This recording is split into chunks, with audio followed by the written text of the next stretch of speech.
হনুমান কোন দিকে তাকিয়ে তাকিয়ে যাচ্ছে।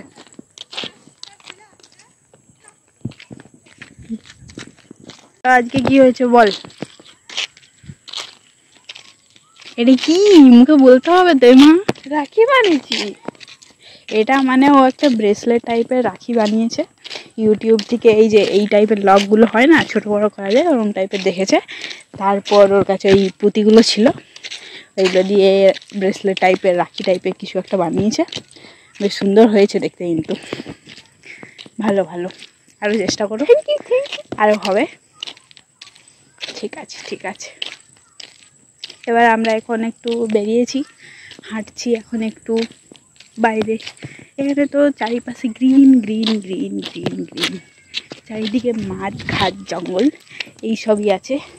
এখন এই যে সব ধান চাষ হয়েছে, এগুলো সব বেরিয়েছে এখন ধানের চারাগুলো। এখন আমরা হেঁটে হেঁটে ঘরের দিকে এবারে যাচ্ছি।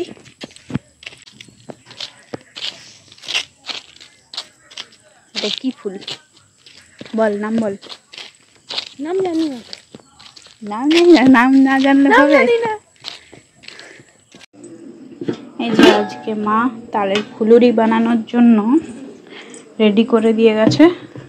তো এবার আমি কড়াইতে তেলও নিয়ে নিয়েছি, এটা প্যাকেটের লাস্ট তেলটুকু ঢালা হচ্ছে এখন। এবার ফুলুরি ছাকা শুরু হবে। এবারে শুরু করছি,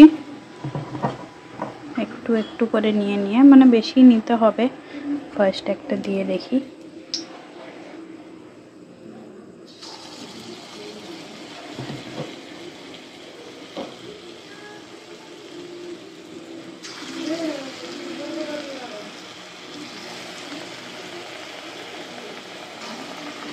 এরম করে করে দিয়ে দিতে হবে।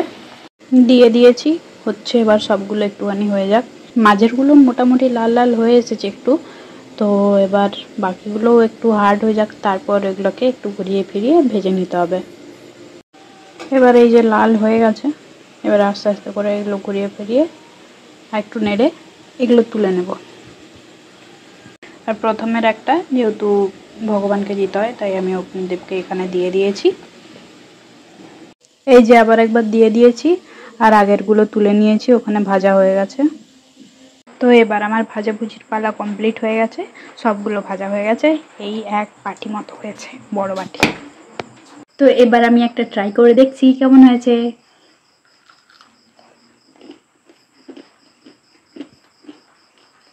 ভালো হয়েছে, বেশ একটু ক্রিস্পি ক্রিস্পি হয়ে যায়, কারণ কি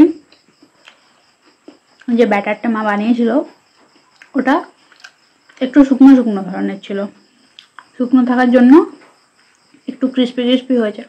তো এটাও বেশ আমার খেতে ভালোই লাগে। আর আরেকটা হয় যেটা নরম হয়, সেটা আলাদা।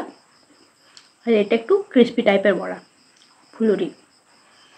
সো ওকে, টাটা, আজকের মতো বাই বাই।